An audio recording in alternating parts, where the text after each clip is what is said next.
Hello, everybody, and welcome to the Max Frequency Podcast. I'm your host, Max Roberts, and I have the distinct honor and privilege of welcoming back to the show my friend, Peter Spezia. Hello, Peter. How are you? Hey, Max. Thank you for having me. Good. I'm good. How are you? Oh, I'm good. You know, we're here to talk Switch 2. It's the hotness right now in many ways. And I got to say, this week has felt like E3. I don't know if you felt the same way, but this feels like the E3 of old. You throw in a couple Nintendo Treehouse shows a couple days after the fact. It's had that kind of feeling just a couple months before June, yeah. And it's the information, like, well, what did that mean? And, you know, scouring support forums and getting comments and hands-on previews, it just feels very E3-ish, which I like because I feel like we've lost that in the last handful of years, that feeling. Just sitting there and watching people freak out. Yeah, I mean, especially when you think of like just the last couple, I mean, only Nintendo reveals, right? But I mean, Wii U all the way back in 2012. I mean, I'm old enough to be podcasting and think of like, oh, the early days of Nintendo Wii and all of that. But I mean, if you think of what Wii U and reveal 2011, release 2012.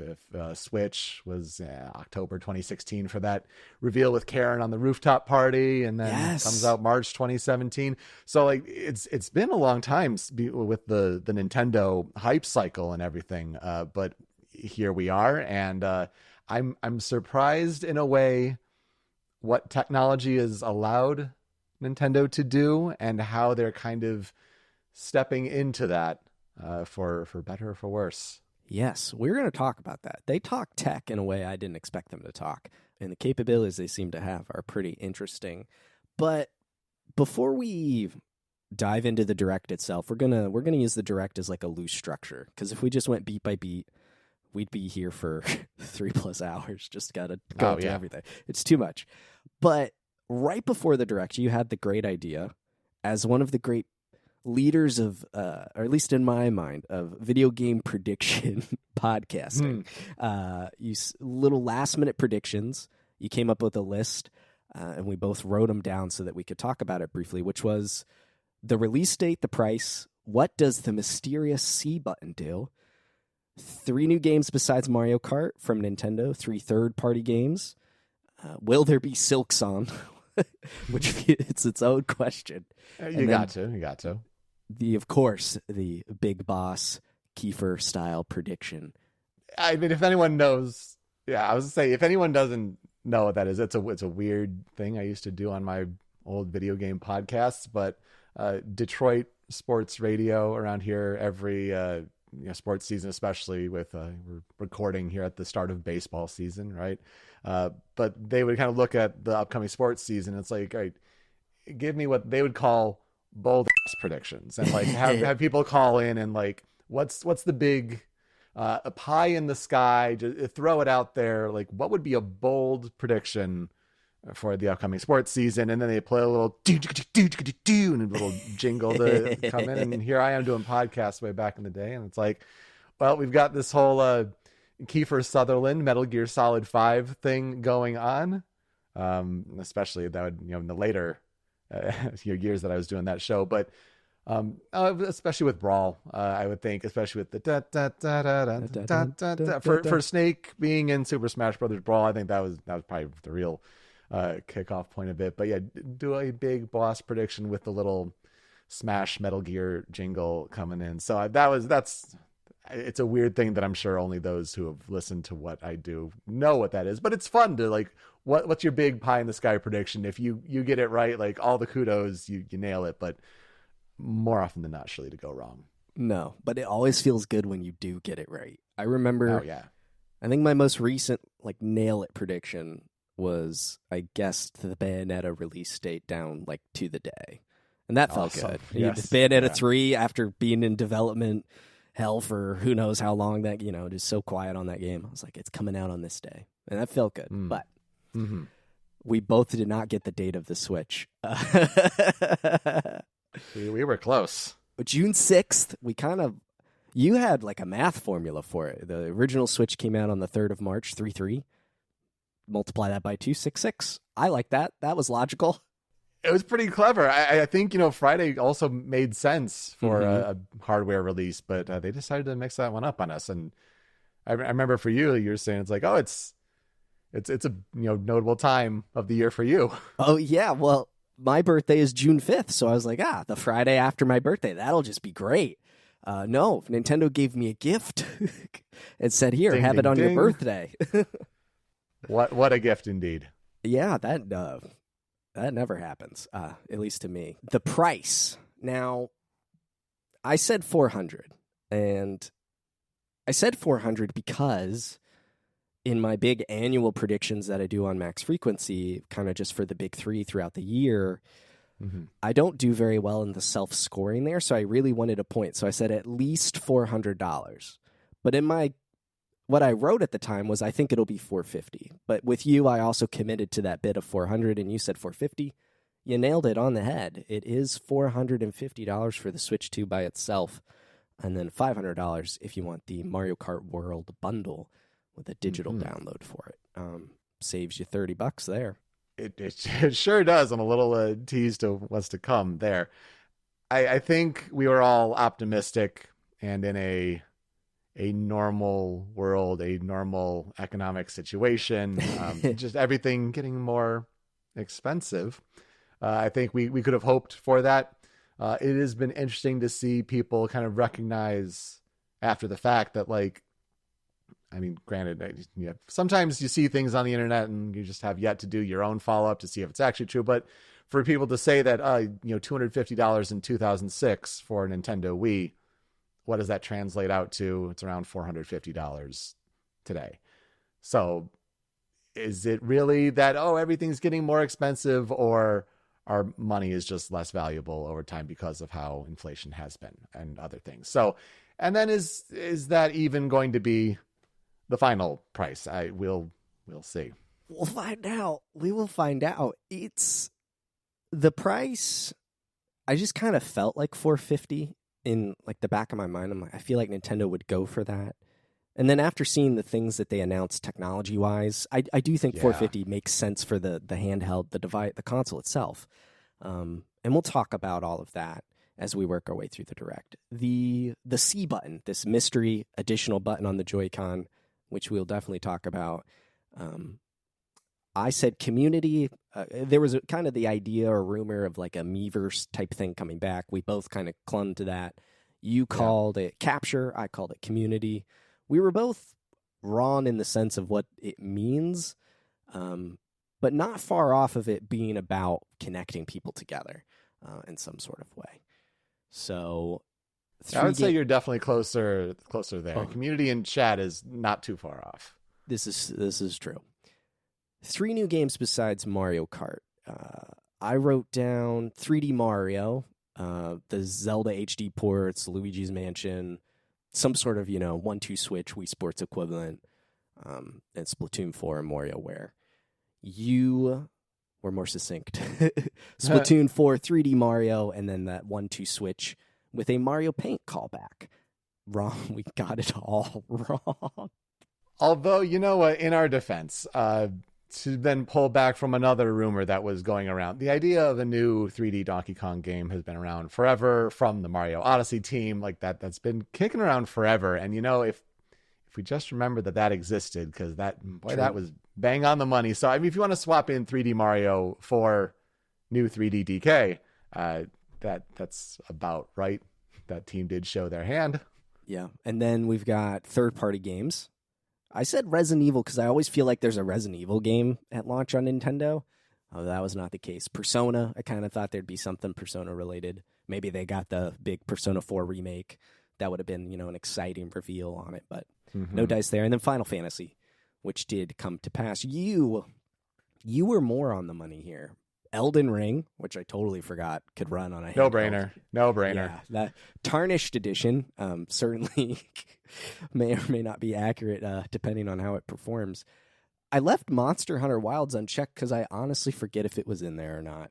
Was it? No. It was not, and I was shocked because that also felt like another. Yeah, clearly Capcom. You gotta go like the big Japanese publishers, right? Like Bandai Namco clearly loves working with Nintendo. Elden Ring, no brainer. Duh. Capcom. I didn't expect the Street Fighter 6 pull, but okay, fair. Monster Hunter Wilds, I'm sure will have a Switch 2 version at some point. Game is doing gangbusters, but maybe just not right now. And FF7 remake felt at least like a pretty sure thing, but then you start seeing the rumors going around of like, oh, well, the 25th anniversary for Final Fantasy IX website is popping up, and all the GeForce leaks that said a remake for 9 is in the works. Like, oh, maybe this is the time. So I kind of couched it to say a 7 or 9 remake, 7 remake being the easiest one, but so at least the nose there. You get the point there, yeah. I wonder if that means the whole trilogy will come to Switch 2, because that would feel wrong to have maybe just part 1 and 2 and not the third game come. That would be not cool. Yeah, they got to figure out how they work that, because the Switch 2, it does seem to be pretty powerful, and with things like DLSS and things like that, they can crunch things down pretty well, but at the same time, Rebirth is a lot. And I wonder how they got to do a lot of optimization for that to make that work. For sure. Silksong, it showed up. Yeah. I didn't expect for 5 seconds in a montage, but I don't think really anybody watching did. No. And they reiterated. I didn't know there was a 25 date associated with it. Someone said that was already announced. So I guess they reiterated it will be out this year. Yeah, I think they were only reiterating what they had said. Like, nothing new was there. And I think feel it was like old footage too, yeah. Yep, it sure seemed that way. So everyone maybe like took off the clown wig, but like still left the nose on. And then our big boss predictions. Showtime. I said Mario Maker 3 with the mouse support, and then a Mario Paint-esque mode announced. I, not too long ago, booted up Mario Maker 2 to get some footage of just like a visual aid for something. And my gosh, if you don't remember the controls for that game, it is so hard to make something in TV mode. And the mouse, whenever Mario Maker 3 comes out, which I feel is inevitable, just seems that way. Yeah. The mouse mode will be the equivalent of what the Wii U gamepad was. It's just, you've got to have some sort of precision there. So no Mario Maker at all. And then why don't you tell the people what yours was, because yours was so close. It was pretty close. So I feel like it was time for Masahiro Sakurai to talk about what he's working on next.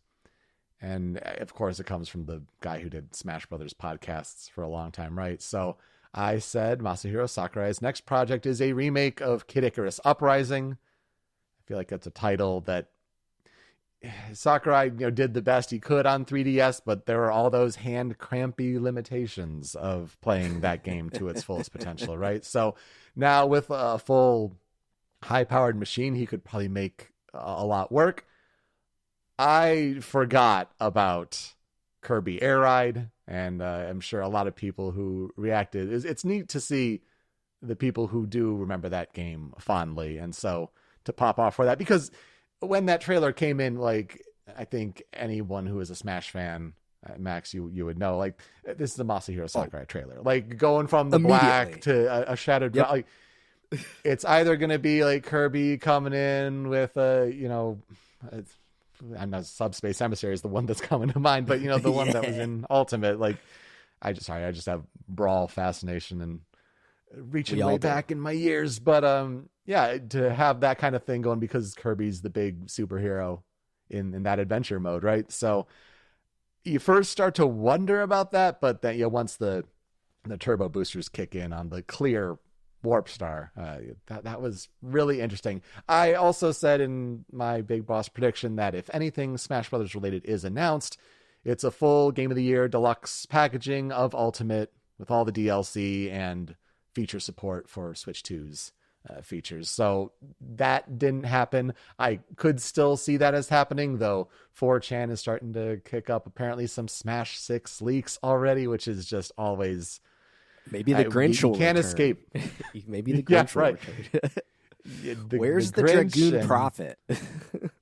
We need something like that, and it's weird to see early leaks just be like, yeah, all the characters are back, and Saul Bad Guy from Guilty Gear is in it. And like, all right, okay, but we're never going to be rid of all that kind of speculation. And but I'm really glad that Sakurai is getting to work on something that he loves, especially with the creation of Kirby. I'm sure he's thought about for a long time what he would do differently with Kirby Air Riders. I've noticed that there's been an uptick in YouTube recommendations for the episode that he did on Kirby Air Ride in his game development series. So I think a lot of people are going back going either A, what is Kirby Air Ride? Because they weren't there for it. I remember fondly playing it at my friend's house who owned it all the time.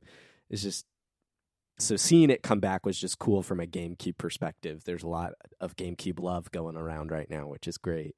And then, so they're either trying to figure out what it is or possibly glean ideas from the video, I imagine, of like how to approach design and what he could be doing. Because he said in that last video that these videos were shot years ago and like they've been working on the game for a couple of years. So yeah. I'm like semi-confident in that it will come out in 2025. And I find it very interesting because we were talking before the Direct and I had mentioned F-Zero and you said, well, I don't think they'll do another racing game the same year as Mario Kart. And you were right about it not being F-Zero, but Kirby getting a racing game the same year is pretty interesting.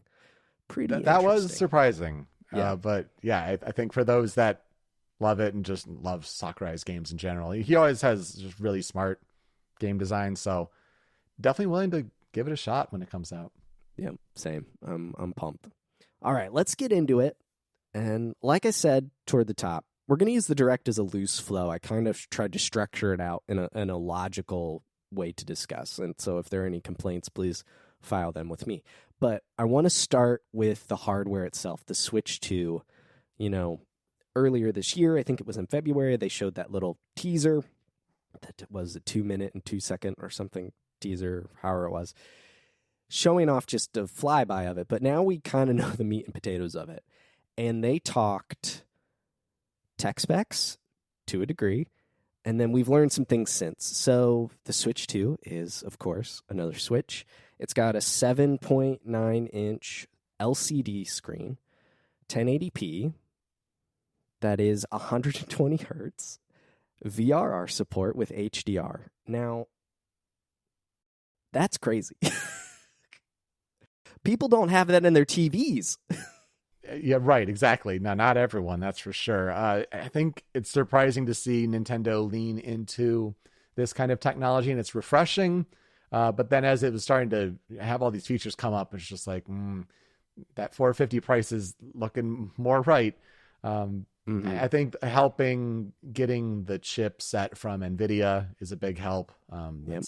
That helps for not only the third-party support that we'll see. That I guess I heard that Cyberpunk was running off of 7 weeks of dev time. Like what we saw in the Direct was 7 weeks of work into porting Cyberpunk, and it looking pretty great. So it's a good sign for third-party support coming to Switch 2 to have that kind of chipset and just familiarity for devs to work with it. But yeah, I'm going to be interested to see something like Digital Foundry breaking down some of the tech specs even further, like these Switch 2 versions of games, like how much better, like what is the jump that we're talking about? It's nice to see Nintendo playing in a little more techie space and not just being like, we're going to do our own thing. We're going to stay here with the underpowered, more affordable machine that you might not be able to get as much third-party support. But this seems to be trying to play in that space of like, it's a game machine for everyone, probably could eventually load apps for streaming and have it support better than Switch did. Things like that. It's going to be interesting. It's a good technical foundation, I think. Hearing that the display on the device had not only 120 hertz, but VRR as well, to me says that Nintendo is going to implement those things in their games. Which is, as someone who does own a TV that's capable of that same sort of specification, that's really exciting to think about. Is there could the Mario Kart have, well, maybe an unlocked frame rate higher or support? Or maybe it smooths out the rougher edges of games that do push the hardware really hard. Like when I was playing Tears of the Kingdom for the first time last year, I was running the Switch through my upscaler, which can flag, basically turn VRR on and let my TV do the VRR handling. And that smoothed a lot of kind of those rough, dips, unstable frame rates in the low 30s. Mm-hmm. And so thinking that Nintendo would have that built in to the system means I would think that their games would have that support as well and be designed with that in mind and push things a little bit forward. It's interesting to hear Sony be in the same sort of space, especially with NVIDIA confirming that it's their chipset and it has DLSS. We have PSSR on the PS5 Pro. Xbox has talked about those things. Like, they're entering the same sort of conversation as the bigger players, and it may not be able to push as high of a frame rate and resolution, which is true. The dock only allows up to 4K 60 HDR, which is in line with an HDMI 2.0 spec. So it doesn't seem like they've gone all the way.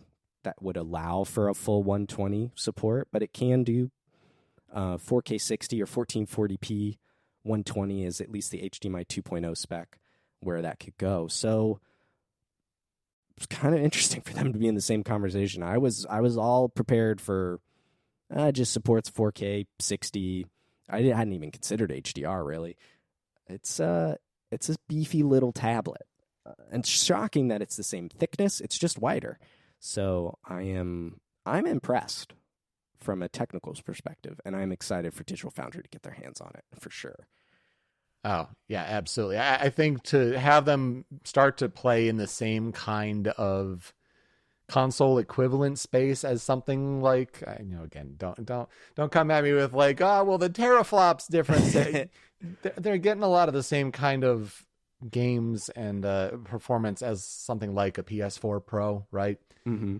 And to get like that kind of power in a smaller handheld form factor is really interesting. It just shows it has been 7-8 years. Like, technology still is changing pretty amazingly, even though if it's not the leaps and bounds as it had been in decades past. Yeah, it's exciting stuff. The Joy-Con 2 connect magnetically, as all the leaks suggested. But what I liked a lot about it was the SL and SR buttons are steel. So there's going to be like a premium sort of feel to it. It sounds like the snap functionality is very satisfying. So we'll see how that holds up over time. There's no mention of like a Hall effect joystick or anything specific to combat drift, but given the lawsuits and all of the repairs Nintendo's had to do, they probably don't want to invoke the name drift, mention it, but I'm hopeful that it's been addressed. The more interesting thumb pad, the joystick, sounds like it's on the Pro 2 controller. I don't know if you saw any hands-on with it or read the Ask the Developer, but the developers talked about how it was a super smooth glide functionality, which kind of reminded me of the 3DS Circle Pad. But apparently, at least according to Austin Evans, who I saw specifically mention this, it doesn't. He couldn't even figure out what they were doing with it, how it felt so smooth. It kind of makes me want to buy a Pro controller closer to launch, but I'm very curious to see what that feels like. Absolutely. And nice to have a couple programmable buttons on the back that kind of has the little more Pro premium kind of feel, instead of just saying, it's an actual controller, not two Joy-Cons slapped together in a little plastic support there.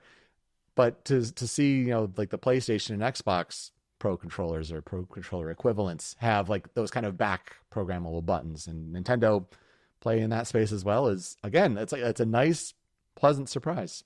Yeah, it's accessibility. It makes me wonder if the games are going to be reprogrammable button-wise across the whole controller, not just limited to these back buttons, but we'll see how it all goes. I'm excited to see how those things play out.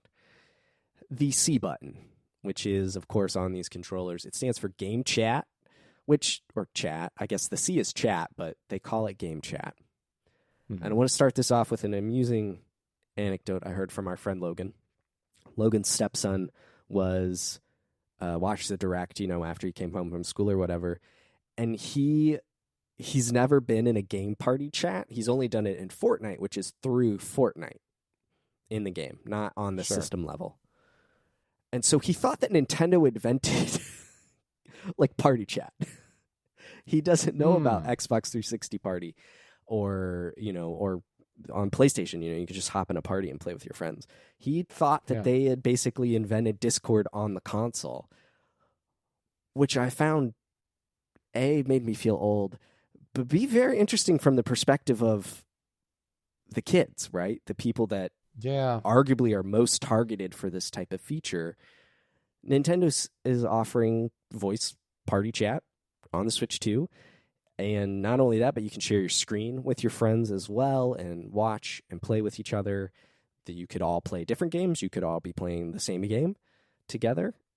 One example in Treehouse Live that I really liked was they put up The Legend of Zelda 4 Swords, and everyone was sharing their screen and chatting and playing together in that cooperative Zelda. It doesn't look the best from like a frame rate or video quality perspective. But reading the interview, the Ask the Developer interview, it sounded like they had to strike a balance between how much processing power do we give to game chat, and then the game still has to run, right? So it sounded like an interesting battle internally of just how much of the assets of the system can we give to this sort of feature. So what are you thinking about game chat? Because I think it's interesting. I think it's really interesting too, and I think it really depends on how many multiplayer games you find yourself playing.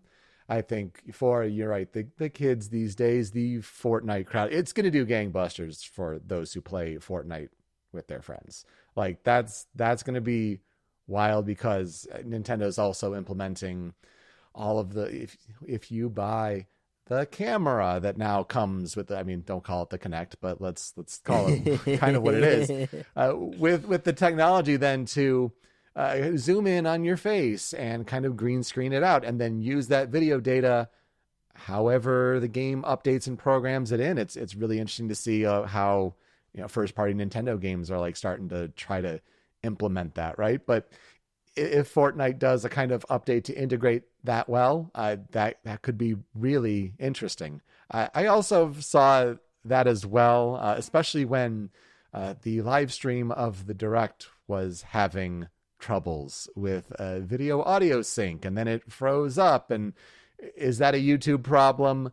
Who knows? But yeah, it made me think streaming video is hard. And it really makes me wonder, I was really surprised by the tech behind it to be able to do that, to support 4 incoming video streams of gameplay. Yes, granted, at a huge resolution and frame rate hit, but you do what you got to do. And then to have the processing for the green screening out of faces and all that, it's a lot. And I'm really impressed with what the potential and promise of the technology is, granted, even at this time in where we are with technology.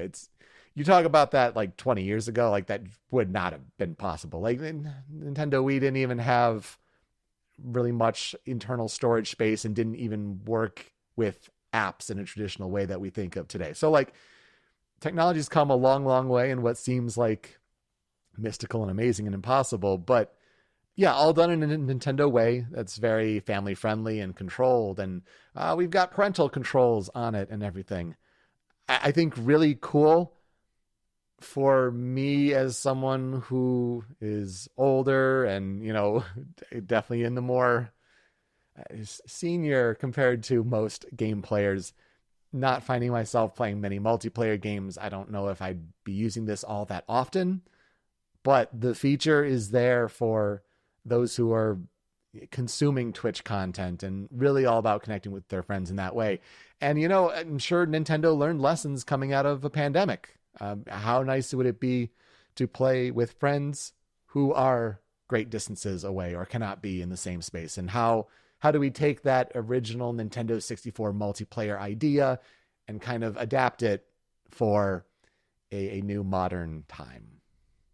That's one of the defining traits of the Switch 2 that I've noticed so far is this sense of community and playing together and sharing things. Really, the direct that was the week before, which goodness gracious, so many games. It's surprising that they had 2 back-to-back directs like that, actually, in hindsight. But the virtual game cards that they announced, where with inside your family plan you can share games with each other, but in a way that, like, if I were to give you a physical copy of a game, it leaves my system, what have you, and the other person can play it for 2 weeks or share within your family and download them. And then the game key cards that they announced and being able to just pop it in and download games seemed kind of like the inverse of that. We've got Game Chat, where we're playing together and sharing things. Game Share, which is just download play from the DS, which is so great to see come back in a way. But the system is powerful enough to basically stream 4 current different video streams of the game and data. I don't know how it all works, but you can play games together locally. I kind of hope Mario Kart World works with it, and the other people have to be Shy Guy is what I would love for a callback to that mode. But they seem like they're trying to make it as easy as possible, at least in the friends and family space, to share and play games together whether it's the same game or not. And I think that's interesting to see them push so hard when you look at game cards, NSO family plans, and Game Share, the download play. When you think about all of those things together, one person just has to have a copy of the game. You can even do Game Share over Game Chat, they said. So maybe you and I have the Clubhouse games and you want to play chess with me. You don't even have to own it. We can beam it through the internet together. Man, things like that, or if, like a Jackbox kind of supports that feature too in the future, if you're talking about like a third party kind of taking some of the API tools there. It's really interesting to think about what's possible, especially with the last few years of the Switch's life, right? Where they're trying to dip into cloud versions of more graphically intensive games. So like they were starting to think about, the idea of streaming games and how you can interact with them for better or for worse, often with, worse performance because the Switch wasn't designed with any of that in mind, right? But I'm sure all of that came into play for what they could do for their next machine. Yeah, it's been cool to see. I had 2 more things, at least hardware-wise, I wanted to touch on. The microphone on the system, apparently they have dedicated audio chips for noise isolation and things like that. I want to hear it to believe it. They're saying that it'll isolate your voice and equalize other people's voices if you're in the same room together. We'll see how it does, 6-7 feet away from my TV and things like that. But it's nice that the Pro Controller has an audio jack. That's long overdue. So that is very nice. That's very nice. I also had a hard time believing the accuracy of, all right, well, let's actually see it in real testing and not, idealized perfect versions, but pretty cool.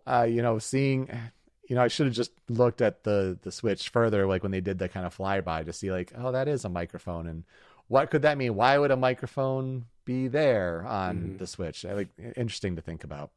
Yeah. And then the camera. So the Switch 2 camera, which looks like a 360p webcam, PS2 iToy kind of energy, it felt like. For sure. I did see the Piranha Plant one that Hori is making, though. That's pretty good. So clever. That's good. Clever. And you close its mouth to hide the that's good stuff. But I thought it just plugs into the top USB-C port of the system itself, which is nice to have a port on both sides. But their website implied that other cameras will work. So if you have a USB-C webcam camera, as long as the Switch supports it in some way, I don't know if anyone's going to hook up their DSLR and get that crispy video call quality on their Switch. But, if you have a webcam lying around it may work with it, which is surprising and nice to know that you don't have to shell the $50 or $60, whatever the camera is, to do it. You may have something already in your home, especially over the last 5 years of work from home and COVID and all these things. People have cameras out the wazoo. So it's nice to see. Makes me think, I forgot to mention the Joy-Con have mouse support now. I guess I'm thinking, can I hook up a mouse to my Switch? Can I just pair a Bluetooth mouse maybe? But yeah, the Joy-Con mouse support looks pretty cool, actually. It's definitely a different way of controlling a game, certainly as we get to some of the games that especially make use of that. Motions for a controller that I never really think of doing. I personally don't do much of the mouse and keyboard control scheme on PC. But to think of like both hands being used with a mouse-like input, that'll take some reprogramming, and it's neat to hear impressions that people are having using that kind of control scheme for Metroid Prime 4, and they're like, oh yeah, you can do spinning jumps just fine, and it's like, that sounds really cool, but I want to know like how it is tactily to actually do all that. Yeah, I was thinking, I was like, dang, I'm going to have to buy like a mouse pad just for the table in front of my gaming You're right, setup. yeah. They said it will work on your jeans, but I don't know about that. Yeah. I don't know. Anyway, the hardware seems way more powerful than I personally expected. I think that will lend itself to lasting longer in the market. I suspect it would have a similar life cycle as the Switch 1, I would think. So it's good to know that they've kind of future-proofed it in some way, and I'm excited to get my hands on it. As someone who does have a really nice setup for playing these games at high frame rates and HDR and things like that, it's exciting to think about playing games like Metroid Prime 4 at 1080, 120 with HDR and all the things. That's exciting. That's exciting stuff. It sure is. And especially when you talk about like seeing Metroid Prime 4 be re-revealed, it was probably like a year ago, right? We just finally saw like, oh, this is it after it's been quiet for so long. This is what it's looking like. Oh, it looks beautiful. There's no way it can run on the Switch and look this good, right? And then we see in the aforementioned Switch Direct from the previous week, oh, no, this is how a Metroid Prime 4 game would look on Switch. There are definitely compromises made visually in a lot of ways, but to see it return in the Switch to Direct and be like, yep, and we're doing all the max tech specs and it looks this beautiful. I'm like, yeah, that was how it looked in the first place. For that to be a cross-gen game along with Pokemon Legends ZA, that makes a whole lot of sense. And za, get some pizza. But it's good to actually see that was the case, because seeing Metroid Prime 4 on that Switch 1 Direct is like, okay, so it is coming to 2 and going to look a lot better than this, right? Yeah. Right? Please. So it's cool. Let's talk about those games. Let's dig into it a little bit more. I wanted to first kind of go through the third-party support. Because I think the first-party stuff's way more exciting. Not that there aren't exciting things in third-party, but there's also just the standard things that you would kind of expect. And I think kind of because of the NVIDIA chipset, the support, the Switch is so popular, people are bringing their games to Switch in unlikely ways, Doom Eternal, for example, or even going to cloud support. They want it on Switch because there's 150-something million of them out there. So this third-party lineup of what they showed is, I think, quite strong with some games that you certainly didn't expect. We mentioned Elden Ring. It was nice to see Hades 2 show up, apparently coming to Switch 2 first, exclusively in some capacity. That's hopefully means they'll probably this year. Yeah, they'll right? probably launch their 1.0 this year, probably first on Switch, maybe like a month or so before, whatever exclusivity deal they have going on. As someone, I've been playing Hades 2 on PC in their early access. It's really fun to see how that game is coming along, and it's already so good. So definitely I would say keep an eye out on Hades 2 if you have not even dipped your toes into the first one. Okay. That was a pleasant surprise to see, and Hades 2 is coming along swimmingly. Good. I'm glad to hear it. I've been eagerly waiting for the console version of it. And I think the Switch 2 is powerful enough to meet like my expectations for Hades 2. The Switch 1 version I wasn't as huge of a fan of, and I ended up playing it on PlayStation primarily. So, but I'm excited to get back into Hades 2. Street Fighter 6, we actually should have expected this because the 3DS had a Street Fighter game at launch. The Switch had one, but it was like the Street Fighter 2 collection. I don't know. That's Street Fighter 6 amiibo, though. Yeah. They cost $30, though. Oh my gosh. Man, times have changed with like $10 to $15 Smash ones, huh? Yeah, man. Oh my gosh. $30 amiibo. I don't know if I'm prepared for that. I've certainly died down on the amiibo purchasing. I just buy the ones I really care about, but whew. They're getting chunky and big, especially as the character models get more complex with what kind of games are having that kind of support. But, it makes sense. Like, yeah, if you already have Ryu and Ken ones from Smash Brothers, let's add a few more with some of the new characters that they added into 6. So, yeah. It'll be cool. Daemon X Machina gets another game. That one I didn't play. It's mechs. Good mechs. I don't know.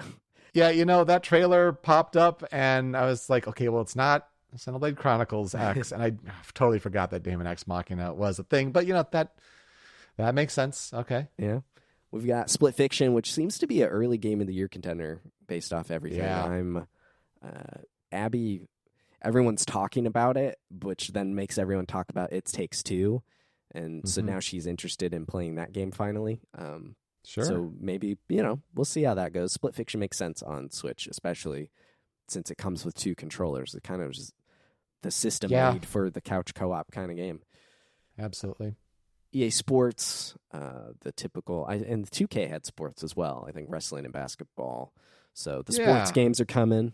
Yeah, it makes sense for EAFC and Madden to be the 2 franchises that if EA Sports are going to dip their toes into Switch support, if they're going to try that Nintendo pool again, because recently they tried like bringing Madden over to PC finally. So it's like, it makes sense that those are the ones that they're going to try. It would be nice in the future to see maybe college football get a little bit of support. I'm sure they want to see how does this platform do first before we commit more, but yeah, those are good ones to start off with. And yeah, you're right. On the 2K side, WWE and NBA. Yeah, absolutely. Makes sense. We got Hogwarts. They're getting an enhanced version. I forgot it came to Switch. I forgot about that. So I almost thought it got did it get delayed out? Because it got delayed so far back from the original release date. I think it might have released, November in 2023. But yeah, to tougher limitations, technically. Yeah. Tony Hawk, Hitman, World of Assassination. So I guess we don't need the cloud anymore to play Hitman on Switch. And then they good package to bring over. Love that for IOI. A quick shout out to Tony Hawk. To dip into Bikini Bottom was crazy. Did not expect that at all. That was wild. And yeah, a good little reminder that IOI is cooking something else up for years. Yes. Jeff Bezos told them, make a game. So we'll see. We'll see how that one fares out. I guess it was a good reminder. There's nothing new shown for 007, right. But it was good. Kind of made me want to see GoldenEye. Yeah, right. No, absolutely. But I think good confidence to show that, even years down the line, even game projects that have not even sniffed PlayStation and Xbox yet, Nintendo trying to say, we want to be in that pool too. Yeah, it's cool. Bravely Default got a remaster of one of those games. I forget which one, Fairy something. I've not played the first one. Yeah. Did they rename the first one? It's okay.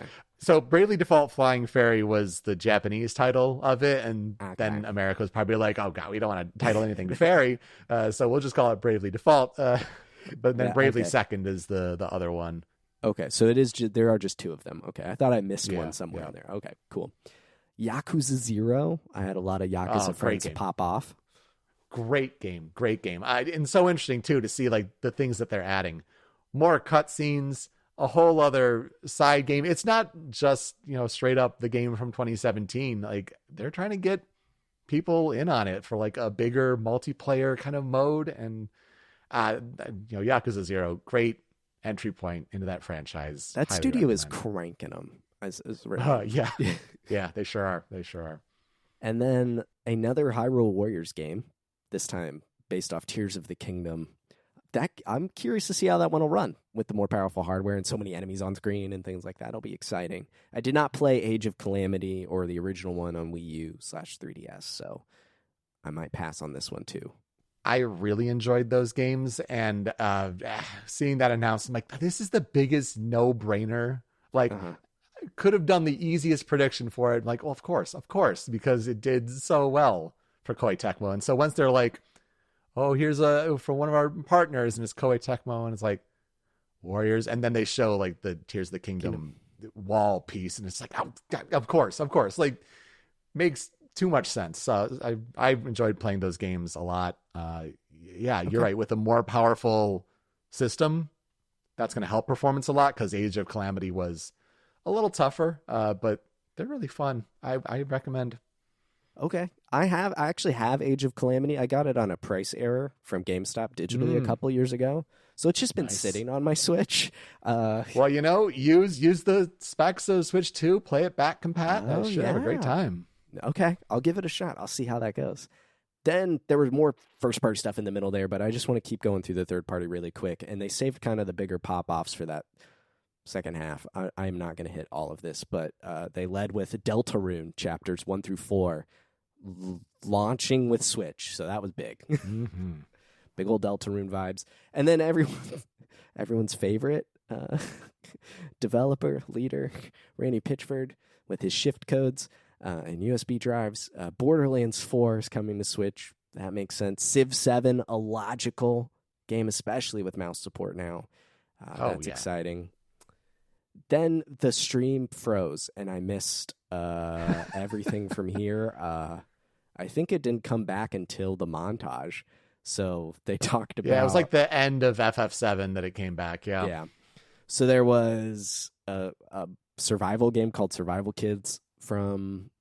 Was it Bandai or 2K? Someone in there. I hadn't seen that before.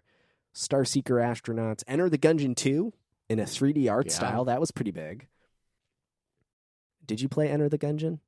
I didn't, but I think it's a game I'd probably like, especially after how much I liked Hades. So good to see the sequel make its way. Yeah. Cyberpunk, you mentioned that earlier. Honestly, surprised. Just like a little bit.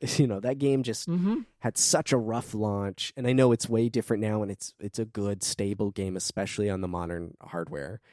But that first taste is just hard to wash out of your mouth to a certain degree. So it was very surprising to see it running on Switch, and hands-on reports saying it's running fairly well in a 40-ish frame rate. That's pretty good. Mm-hmm. Final Fantasy VII Remake Integrate, and then the montage that just kind of had everything you'd expect from Puyo Puyo Tetris to stuff from the Direct last week. Silksong showed up in there. Wild Hearts, Witchbrook, that was from the Direct. Fortnite. Star Wars Outlaws to have a Ubisoft pop, yeah. Yeah. I was kind of hoping for Assassin's Creed Shadows. I know you're a big Assassin's Creed fan. I kind of thought we'd see it. That was like the Ubisoft thing I thought we'd see, but Star Wars got that spot. Yeah, and it's a game I'm playing right now, and it is a beautiful game.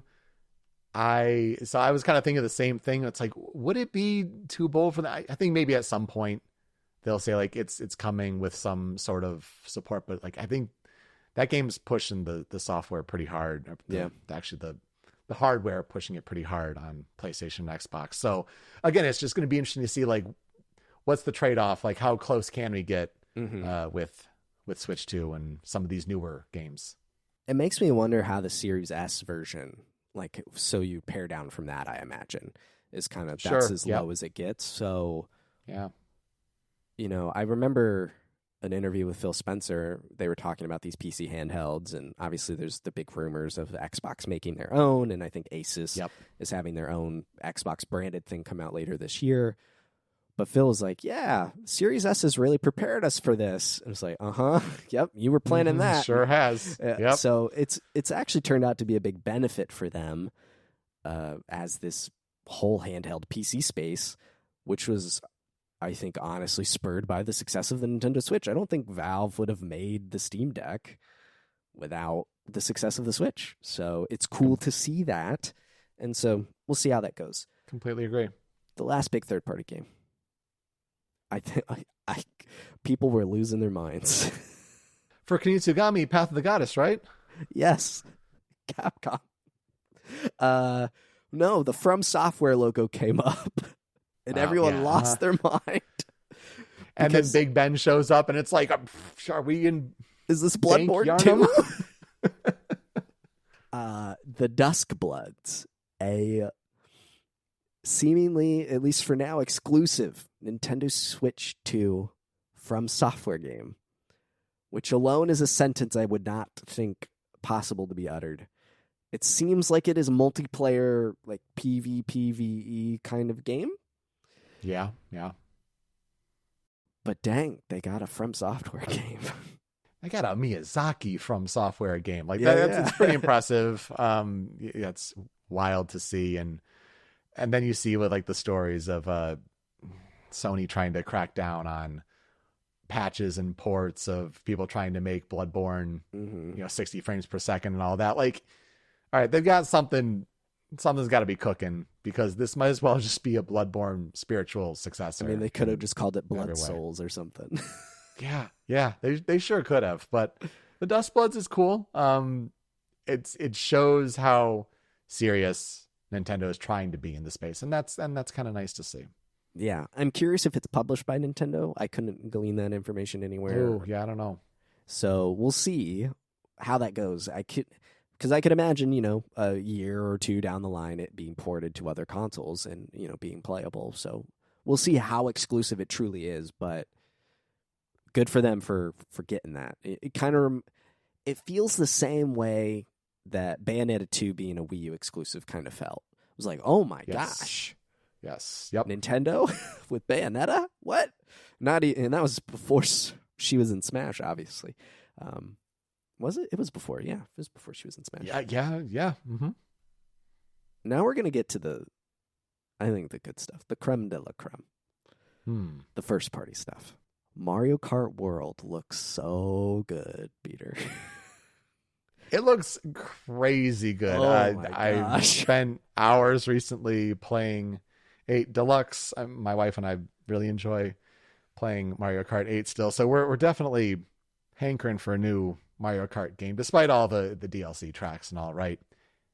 And this was hitting so many buttons. Even just to see the Moo Moo Cow be a playable driver, like even that alone, you sold that me. Sold Abby. They're gonna She's do like, ah! yeah. They're doing some silly things with playable characters, but you know what? If you got 24 racers in a race, you got to have a lot of playable characters to fill out that roster. It looks so good. And then you have a bunch of other questions tied into it, but I think it's still going to sell like hotcakes, and you see it get bundled with the system for $500 US, and it's a real appetizing sell. Yeah, I think that one's going to be the one. Like that's the package of the Switch 2 that will sell out first. It is. I noticed some small print on the site that said this was that bundle was available till fall of 25. Obviously, they can shift that, change it, push it. But I imagine they're going to have some sort of holiday-ish bundle that will include Mario Kart, because that's the Switch bundle that keeps selling, man. I mean, Mario Kart I think has the highest sales on Switch One, so I suspect that definitely World will have similar, despite its price tag of $80. The Nintendo is taking the plunge. They did it before Rockstar.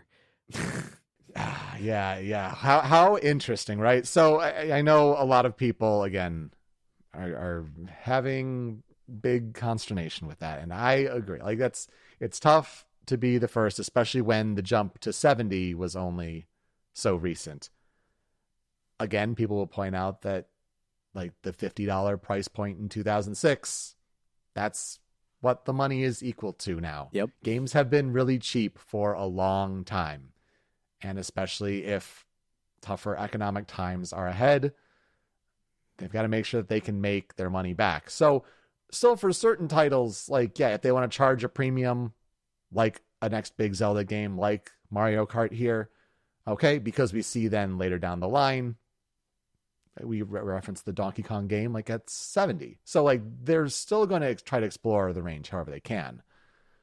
But you're right. I would not be surprised at all if even Rockstar goes like, can we try 100?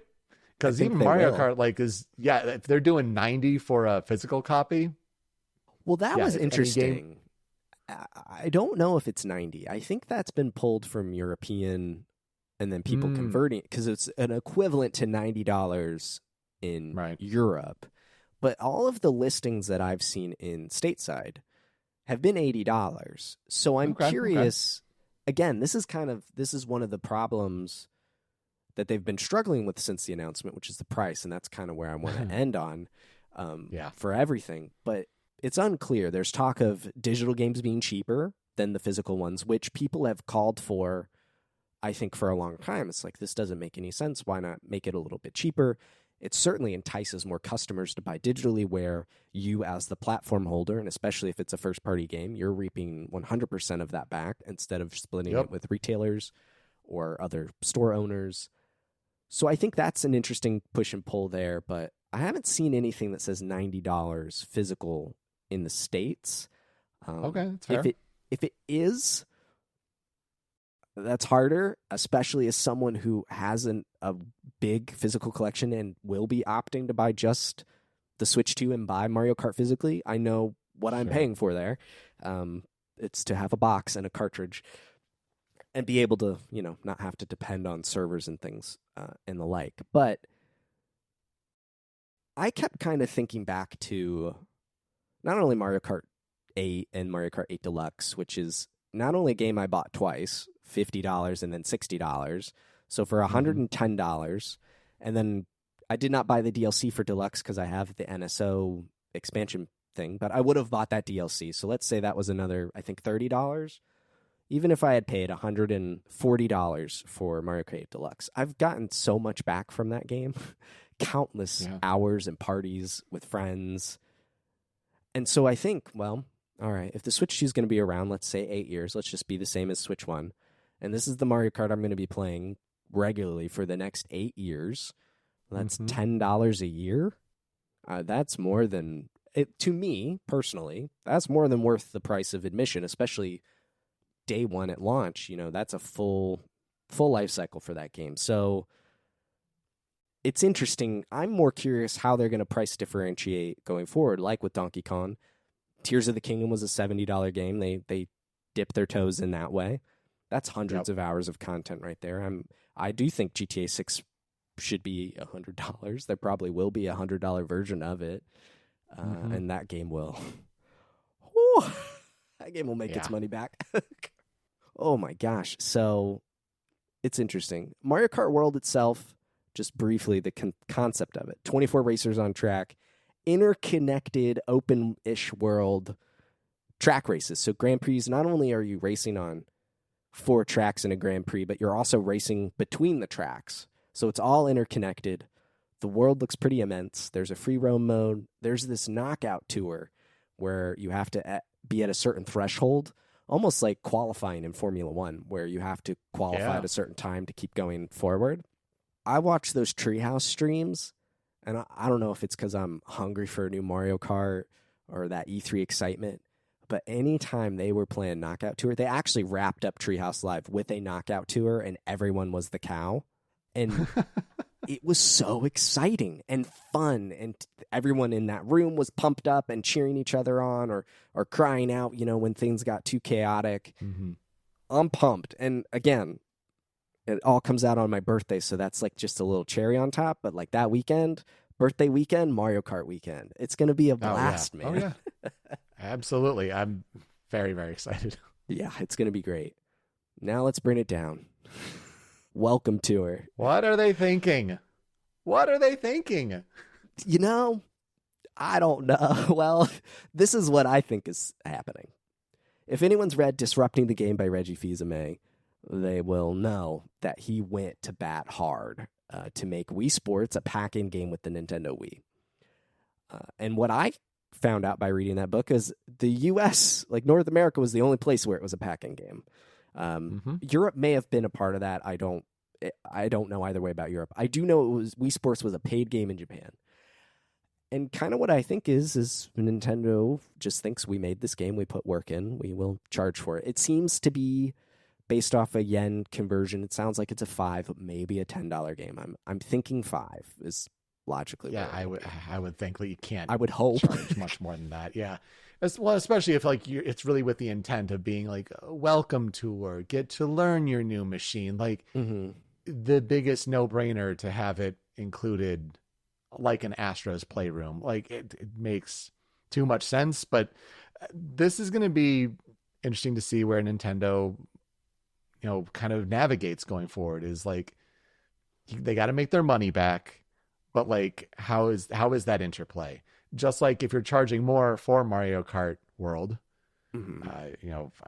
are you going to charge more for extra content to extend the life of the game down the line? Or are all the updates going to be free? Like, what is the give and take there? Do you just do the same thing again, where if you're an NSO member, it's all included because we're getting our subscription money either way? Like, that's part of the calculations. Yeah. It kind of makes me wonder, and there's a lot tied up in with this thought process. Like, I think just game companies in general have lost a lot of personality over the last handful of years. And Reggie was one of the last big personalities, especially in the game space. And I don't want to judge Doug Bowser, who has the perfect name to be a CEO, but I wonder if he just didn't go to bat as hard as Reggie may have done for Wii Sports. Now, the Wii was at a time where they needed a win, and Reggie really saw that, wisely so, as the win for getting people into the Wii. He identified that. Switch 2 Welcome Tour is not like the win for the Switch 2. The Switch 2 is established, and you say that, and people know exactly what it is and what it will do. Did you see the headlines that said that they were thinking about Super Nintendo Switch? I did. It was in the Ask Developer thing, and their logic for it is Japanese logic, in the sense of like, well, that would imply, if you're thinking Super Nintendo, that it's not compatible. And I get it. And 2 makes more sense. It definitely communicates to everyone what it is.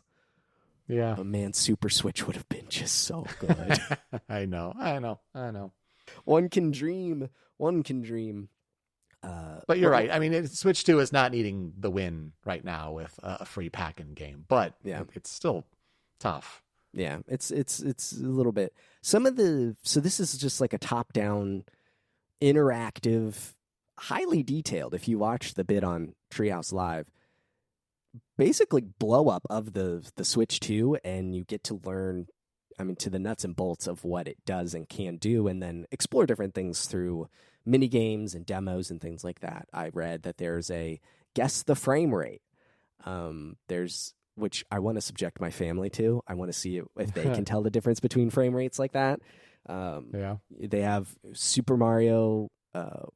1-1 stretch out in a 4K resolution, but at its original size of 240p. So there's cute ideas in here, and I will buy it. I think it's cute. I'm $5. I'm perfectly fine with. But I get the cry. This would have been a nice act of goodwill, or just like including it. I will say that I don't think Sony will ever pack in an Astrobot game again. So it's nice that it's included on PS5 and is still free. But I definitely don't think we're getting an Astrobot game for free in the future. I would love to be proven wrong by that. I love Astro's Playroom, but I think it's going to be harder for them to justify that one in the future.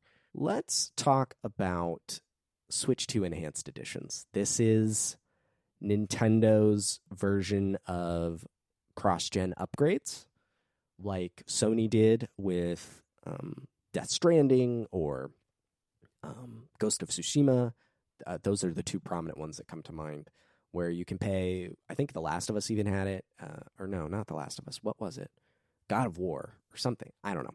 Where you could have the old game, you could pay an upgrade fee, and you then could get all the enhancements of the new hardware.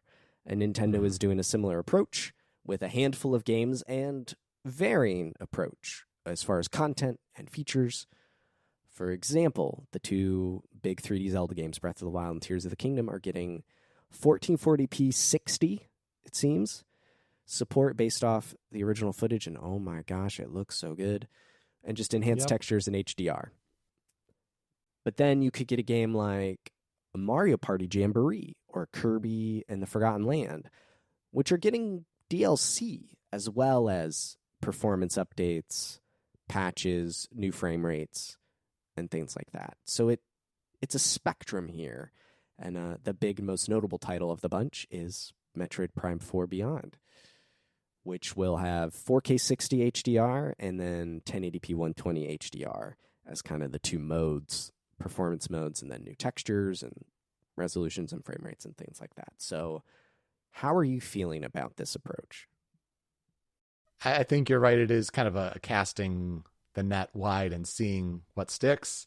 But I think they're all the right approaches for all these games. I think, was it for Breath of the Wild that like if you're updating from a Switch version of the game, as long as you have NSO, maybe plus expansion pack, it's free.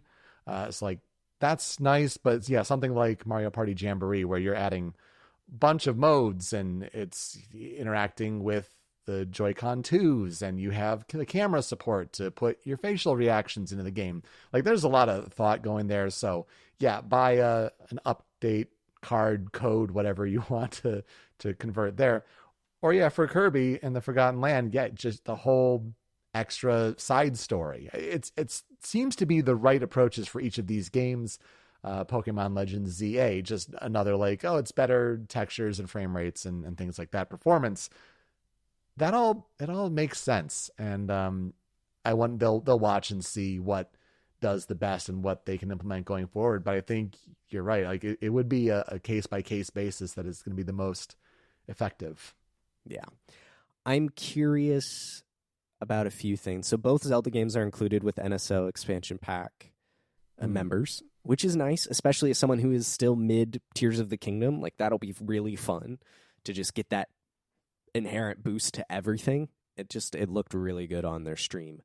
And that also comes with an app on the phone, like a second screen experience from PS3 360 era. That feels kind of cool. Yeah, that's like 10 years old of an idea, but let's try it. Yeah, why not? Give it a shot.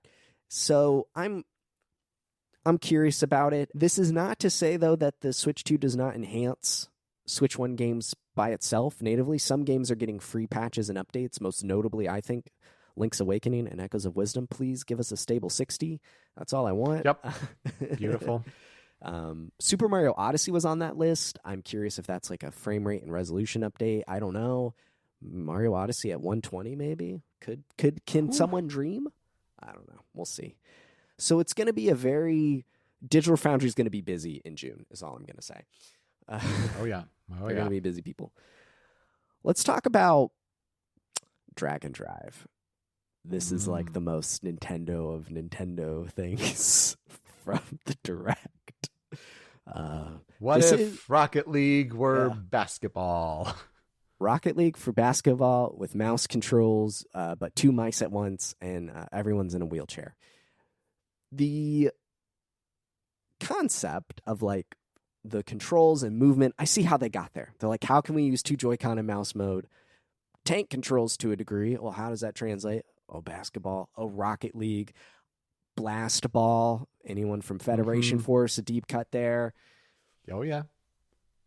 It makes sense. I won't be playing Drag and Drive.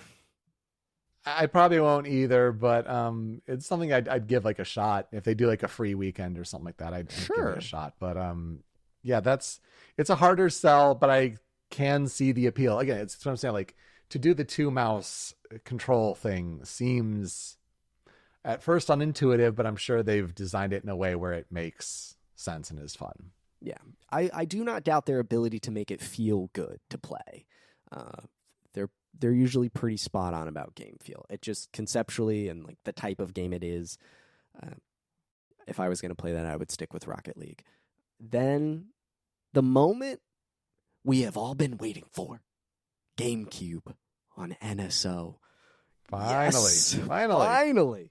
It's launching day and date with the Switch 2 on Switch 2 with 3 games. There was F-Zero GX, Soul Calibur 2, and then not like this, The Legend of Zelda Wind Waker, not Wind Waker HD for Switch, which has been rumored for years at this point. Wind Waker as it's well. one of those like it's nice, but at least like the text. I know the textures and frame rates, like it's going to be improved, and it is looking pretty good. But then you forget about like, oh well, Wind Waker HD did do all these improvements. The Swift Sail, they kind of toned up the end quest with the Triforce shards a little bit more. So yeah, it's a little give and take. Still happy to see it. Still happy to see GameCube get some love. A little weird to see both Colosseum and XD Gale of Darkness, 2 Pokemon games on like the little 5-game crawl of more to come at the end. That was interesting. And then you get people like Cerebi on the social media platforms noting like, oh, there's some Pokemon stuff here. There is some Pokemon stuff.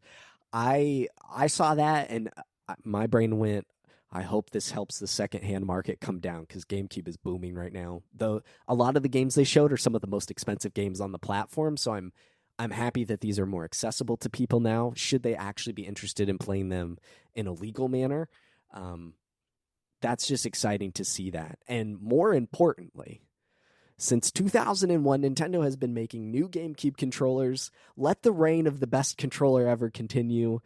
New NSO controllers. I'm so pumped. And apparently, at least at that initial launch, only available to those who buy Switch 2. So I don't know how they're going to verify that.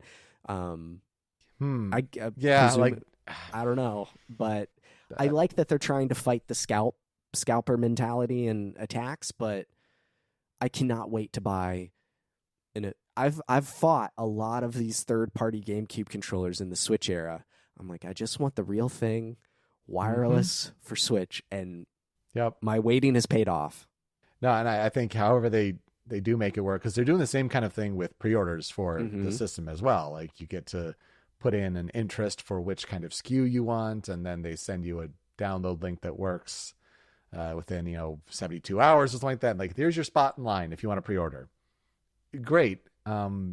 It's kind of reminding of the PlayStation approach on PlayStation stores, where it's like, it's really tied to your online account and you make that work. So is it that you tie your Nintendo account to your Switch 2 and then it's just like, aha, like that's how we recognize and that's how we allow, but then it doesn't work for any pre-orders in advance. So it's going to be interesting times ahead still to figure out how do they make that all work. But I like the approach to kind of tie it to your buying into the ecosystem, so to speak. Yeah, I'm jazzed. And still the GameCube adapter will work with the Switch 2 dock. Yeah. Like, just come on. Thank you, Smash Brothers, for letting us keep using GameCube controllers. So you should be able to use that. I would assume you can use that exact setup to play NSO games. Like, I don't see why that wouldn't be available. So I'm pumped. I do have to ask you, Peter, as the Show Me Your News host, does Melee come to NSO? Eventually. I think it's going to depend on what's their strategy for Smash Brothers. Yeah. If Sakurai's working on a new version, I could see them in like the year leading up to it. Like, well, here's Melee to hold you over. There's going to be some way that they want to try to, again, it's the scalping, it's the legacy, it's trying to like kind of distance from the past, but also recognize. And then, because you look at some of those games, Fire Emblem, Path of Radiance, Chibi Robo. Like, why are you bringing these games back? Great games, especially Fire Emblem. Don't get me wrong, but it is to target that secondhand market that's kind of ballooning a bit with some of those titles in particular. So I think nutty. Melee happens at some point. Maybe not in the first year, but they'll figure out what their Smash plans are and then maybe design something around that. Yeah, I'm hopeful. I also can't wait for everyone to complain about it because it'll have input lag because it's emulated and everyone. Oh yeah, of course. It'll be funny. But it'll be nice to have official net play for Melee as well. I know you can do that on your computer. Oh, but sure, that'll be fun. Speaking of GameCube, I guess they'll probably put Kirby Air Ride on NSO maybe beforehand. Yeah, market. Same sort of thing. Like, that is a way to do it, and you can totally see that. Yeah, Kirby Air Riders. We talked about it up at the top, thanks to your prediction a little bit, but Sakurai has been working on a new Kirby Air Rider game, Air Ride. Now it's Air Riders. They're doing that thing.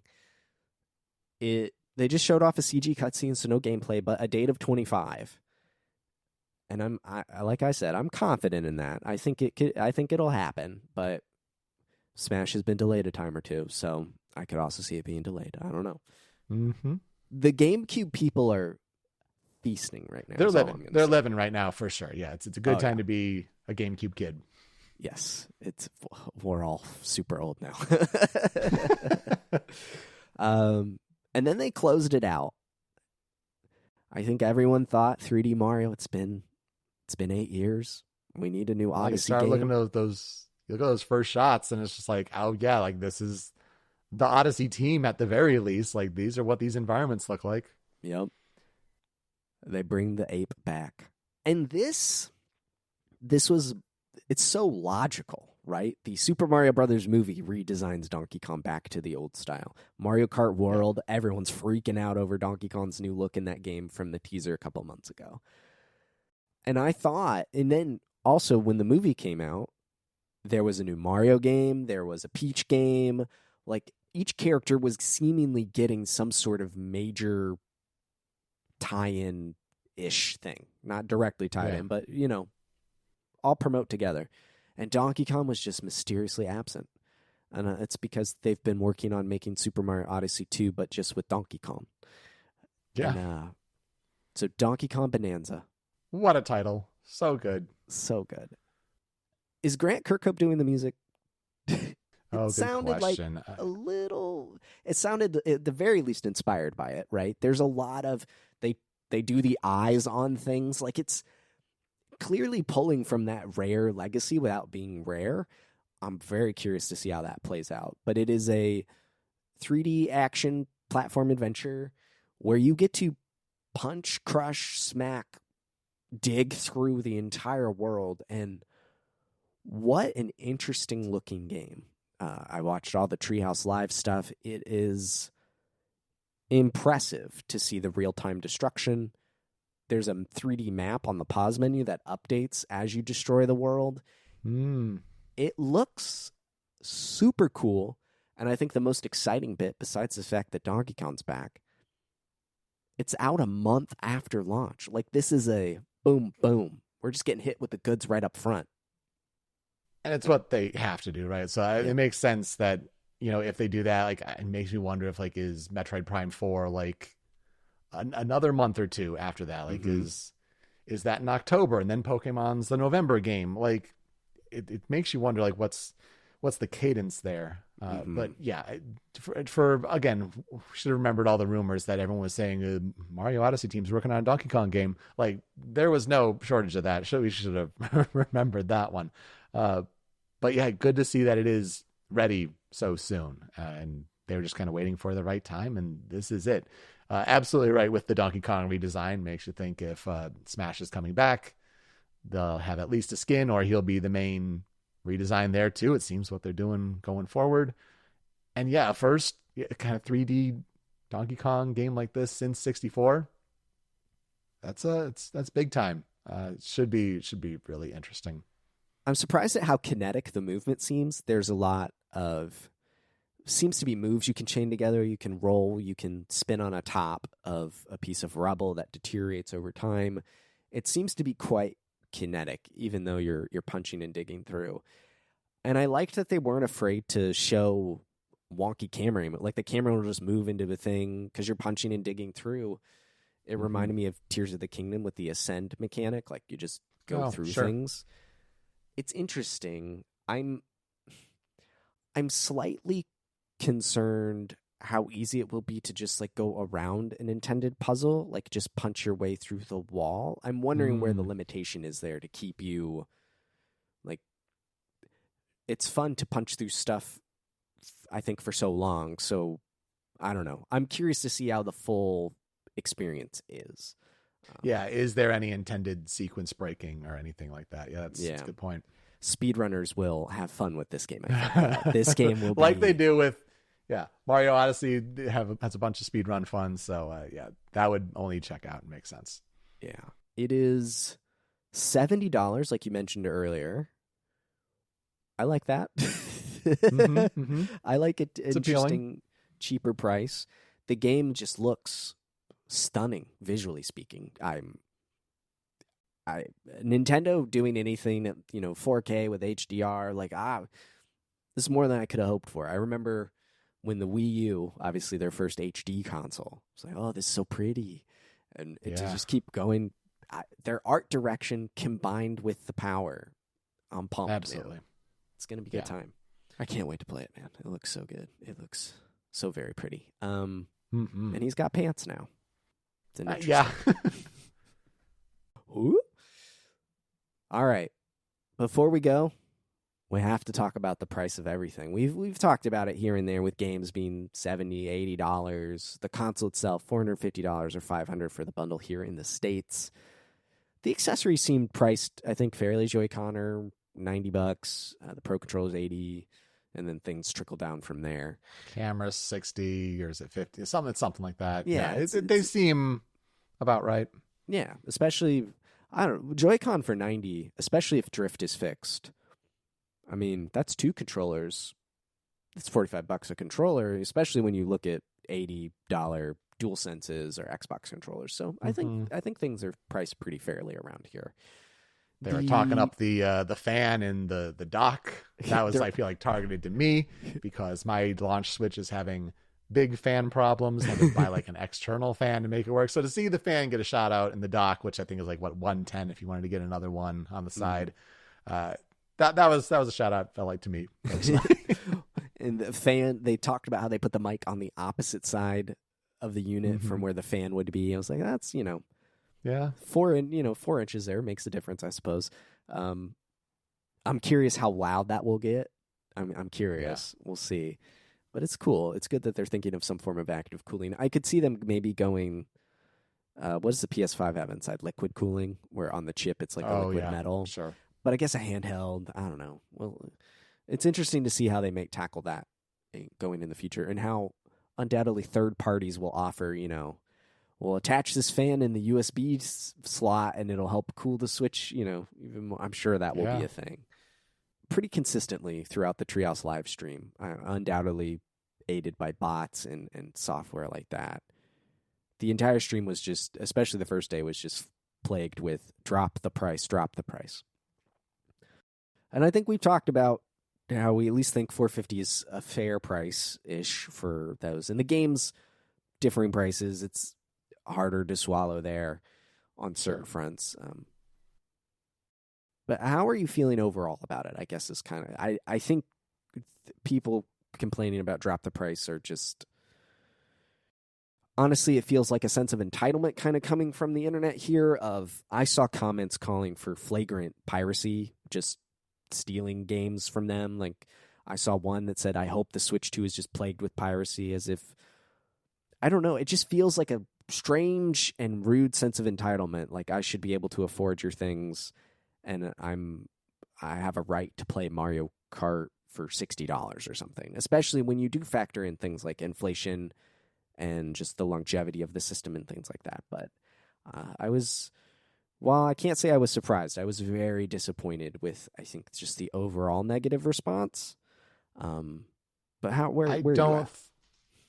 I don't think it's any different than how any other console has been. I feel like it's always going to be more expensive than people care for necessarily. And it's also, people are at different points economically, whether it's, in their life and what kind of jobs they're working. Like, there is a range, especially in the United States, of like what you're able to afford, and not, I guess not everyone is going to be able to do that right at launch. It's the reason why a lot of people wait until, holiday seasons, even years after launch. Like, I feel like it's not anything different than anything we've seen in our years of looking at the game industry and seeing these different hardware launches come out. I mean, same exact thing happened with PlayStation 5 Pro. Like, why is a console like this so expensive? Like, everyone, it's a continuing note. And then, yeah, you then have external factors that impact the market that could make it even worse. Like, I mean, this is truly probably worst case scenario for Nintendo, like truly across the board. Because yesterday, Friday, as we were recording this, just 2 days after the Direct, which they didn't include the price in the Direct. That was information we all had to scour for on their website afterward. Which made sense, but also they probably should have just pushed back the Direct for the news that was happening on April 2nd. But yeah, that's putting yourself in an unfortunate situation. And I think it made sense for if they had to stick hard and true to April 2nd, they couldn't say for sure, but now they find themselves in this uncertain position. Yeah, they have officially delayed here in the States the pre-order windows, which were supposed to happen on the 9th, which I appreciated that strategy of like, it's not right away. Here's some time. We're going to try and do this in the fairest way possible, it seemed. But they have delayed that due to the tariffs implemented by the Trump administration because, of course, the Switch is produced over in China and in Vietnam, which have pretty high tariffs. So we'll see. There's a lot of meetings going on in Japan and NOA, and specifically those two places probably, since it's not impacting Europe and the like. There's a lot of meetings going on right now. I'm sure it's a very busy weekend for Doug and the rest of the crew there. We'll see. I mean, if it's delayed, that means someone's considering a price increase. Price increase could very well easily happen. The unfortunate part is that just as these tariffs were implemented on a whim, they could be taken away on a whim. And so I feel like that's why there is all the uncertainty, not only with Nintendo, but many companies that do business with and in the United States. Yeah, that's the hard part when it comes to all of this. Is that's why they're doing like this. We'll wait. We'll see how it shakes out. Like, how serious are you about this really, or are you just playing games? Yeah, I assume that internally there's a date. We have to start allowing pre-orders no later than this date. They are firm that it is coming out on June 5th. I imagine delaying a console launch like that, especially one that so clearly was tailored for this 6-month window, which I love, by the way. I know the leaks and rumors have been happening for years, and we basically knew what the Switch 2 was from a technical perspective. Not even all the way, though. But, I mean, from January, February, the tease, to April to the full reveal, and then just 2 months later for it to be out, that's remarkable. That's, Fallout 4 kind of turnaround from announcement to release. That's great. That's exciting. I don't think they can or want to delay that excitement train by pushing things out. I mean, obviously they have things in place for a very long time, and if you I don't think they can delay the Switch 2 itself. So I'm curious what that. Well, we have to allow orders now, or we have to delay the system. I'm curious when that is. It'll be interesting to see how pre-orders go in Europe and in Japan, which is will be next week on the 9th in those respective areas. So maybe a taste of what is to come.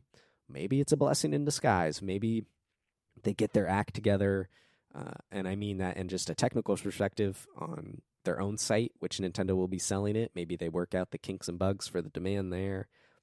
I don't know. We'll see how it all shakes out. But this is not the note I wanted to end on of are we going to I mean, I assume both of us are planning to pre-order it. I've been saving since January, but we don't know when we can pre-order it. Yeah, my interest is for the Mario Kart World bundle. Got that in there, but you're right. They don't delay the pre-order window for a region unless they are at least considering altering the price, because otherwise they'd want to take your money. They just don't know if it's at that right price level. And so that's where gamers find themselves in. Gamers rise up, it is, that part has been pretty funny to see online in general. But let's end on a slightly happier note, I guess. I don't know how you turn that one around, but the I am excited for the Switch 2. I am truly pumped. I think the games look like a blast. And you're not really supposed to buy things on the promise of future software to come, especially in a tech space and hardware.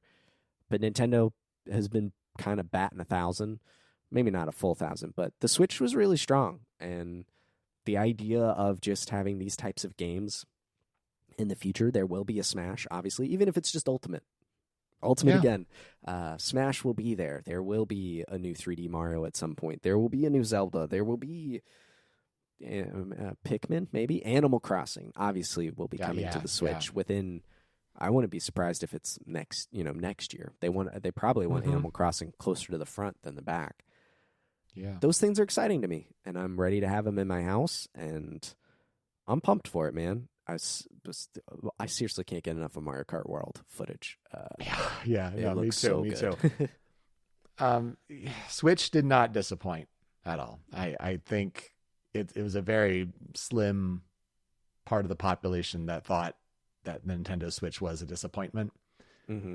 For me, it answered every note, struck every chord, and to see that presentation, especially coming after the live presentation of the Switch in Japan for a similar kind of hour-long show, and how do you reveal what's the system, what are some of the initial games, just far and away a tighter presentation, a much better presentation, showed what the device can be and what's coming to it, I think, in a much better way. Unfortunately, it is just mired in a lot of these very serious real-world conversation points that we're in kind of some unprecedented times, and Nintendo finds their launch plans right in the middle of it, and they're having serious conversations on how to adjust. And but from a game fan's perspective, it's always great to have more options, and it's great to have Nintendo kind of refresh themselves in the market, because 8 years is a long time for a device to not get any meaningful technical update. I think seeing things like game chat is innovation enough not to be like, here's a whole new control scheme that Nintendo wants to try to do. It's really thinking about the last several years, I think, in a really clever way in the game industry, and like, how do we adapt ourselves to then push ourselves forward in the next several years to come. I think on the hardware front and some of the software, like, it hit all the right notes, and like that's exciting. That's like, feels like Nintendo like hitting their stride, just against a lot of strong headwinds. Yeah, couldn't agree more. I'm just thinking about all the things I'll get to do on this thing someday. Game chat with Animal Crossing. It'll be super casual. The friction will be so minimal for people to just play together and talk. I'm thinking of Abby doing that. She loves her Animal Crossing.